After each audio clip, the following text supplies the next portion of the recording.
Selamat datang saudara-saudari. Hari ini kita mau mendengar kejadian babak ke-18. Allah menjanjikan seorang anak lelaki kepada Abraham. Ya. Dalam babak ke-17, Allah berfirman dan mengatakan kepada Abraham, dia akan mendapat seorang lelaki melalui isterinya Sarai. Dan perjanjian ini terlaksana kerana dalam babak 18 kita mendengarnya.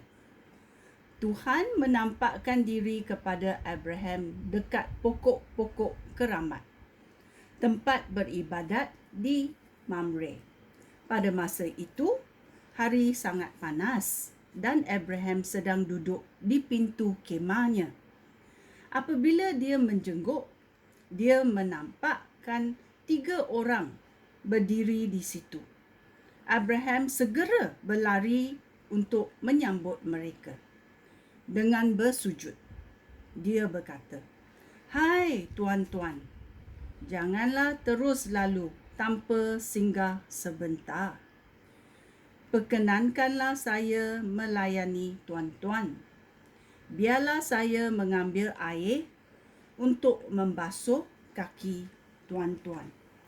Silakan tuan-tuan melepaskan lelah di bawah pokok ini. Saya akan menghidangkan makanan sekadarnya supaya tuan-tuan mendapat tenaga untuk meneruskan perjalanan.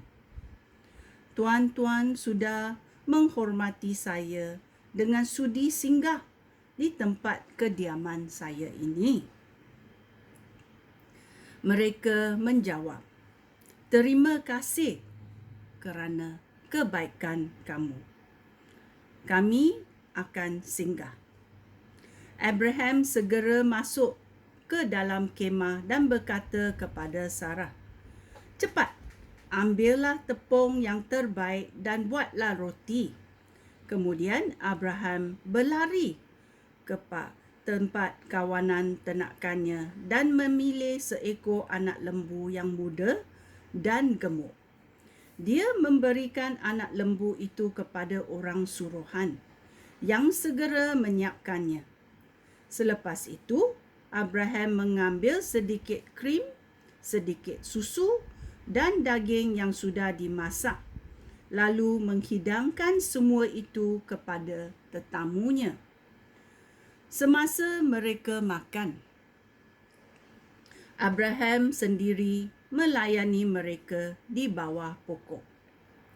Kemudian mereka bertanya kepada Abraham, "Di manakah isteri kamu, Sarah?" "Di situ, di dalam kemah," jawab Abraham. Satu daripada mereka berkata, 9 bulan lagi aku akan kembali. Pada waktu itu, isteri kamu Sarah akan mempunyai seorang anak lelaki." Sarah sedang memasang telinga di pintu kemah di belakang tetamu itu. Abraham dan Sarah sudah lanjut usia dan Sarah sudah mati haid. Oleh itu, Sarah tertawa dengan hati dan berkata, "Aku yang sudah tua dan layu begini, mana boleh masih ingin kesetiduran dengan suami aku. Lagipun, suami aku sudah tua juga." Kemudian, Tuhan bertanya kepada Abraham, "Mengapakah Sarah tertawa dan berkata, 'Bolehkah aku melahirkan anak sedangkan aku sudah tua?' Adakah sesuatu yang terlalu sukar bagi Tuhan? Sebagaimana yang telah aku firmankan, 9 bulan lagi aku akan kembali ke sini. Pada waktu itu, Sarah akan mempunyai seorang anak lelaki." Oleh itu, Sarah takut Dia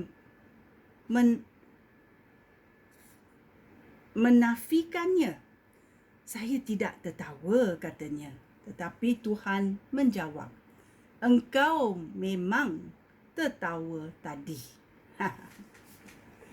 Abraham memohon ampun bagi Sodom. Ayat 16.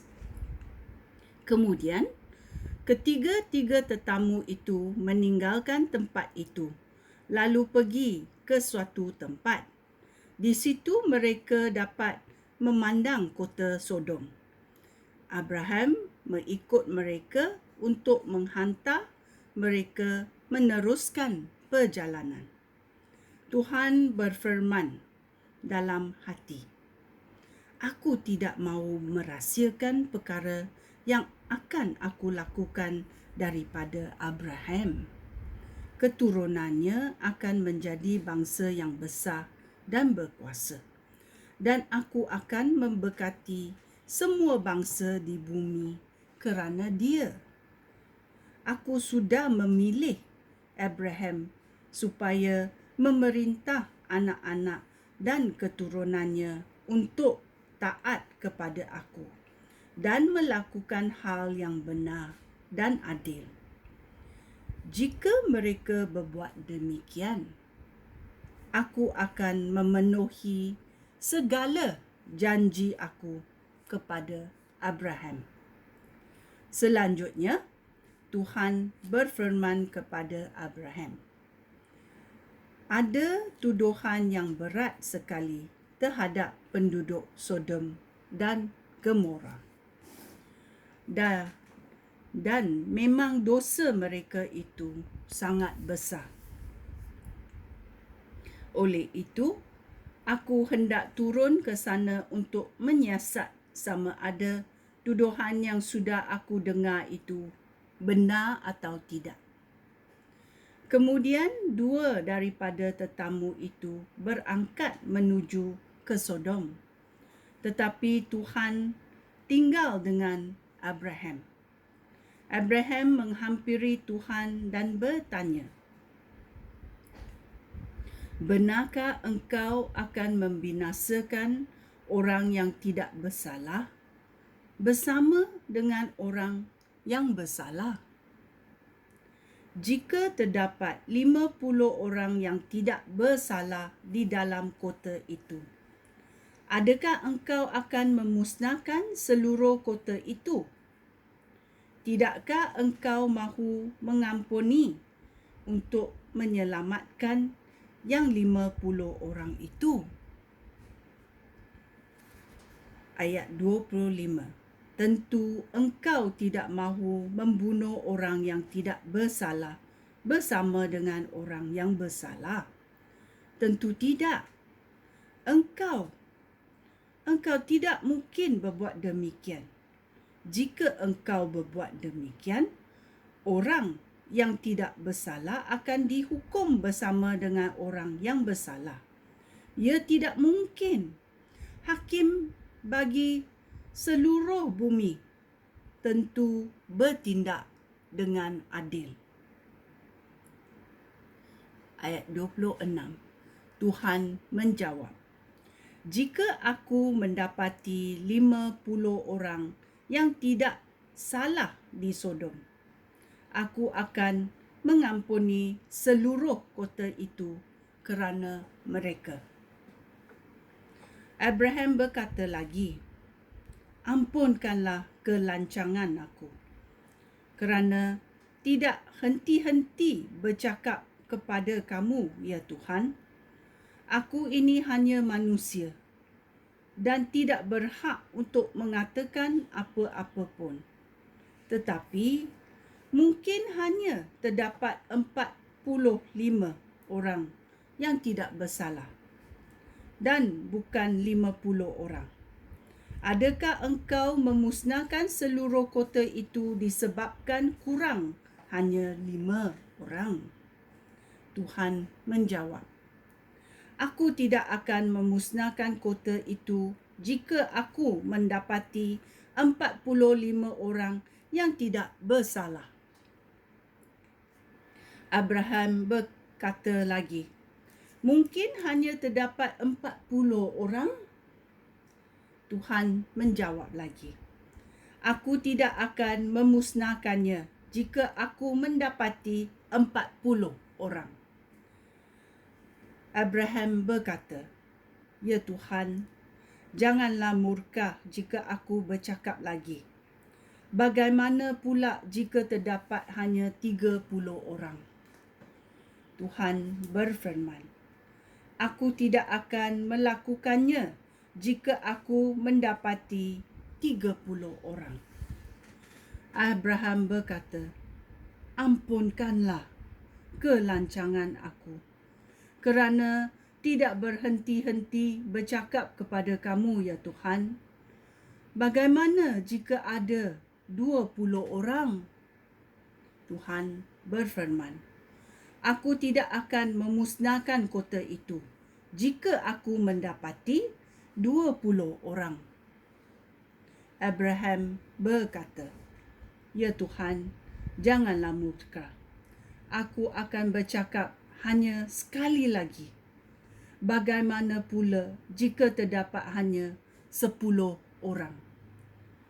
Tuhan berfirman, aku tidak akan memusnahkannya jika aku mendapati 10 orang. Selepas Tuhan berfirman kepada Abraham, Tuhan pergi. Lalu Abraham pulang ke rumahnya. Ya, ini adalah babak ke-18 di mana Allah menjanjikan seorang anak lelaki kepada Abraham dan isterinya Sarai.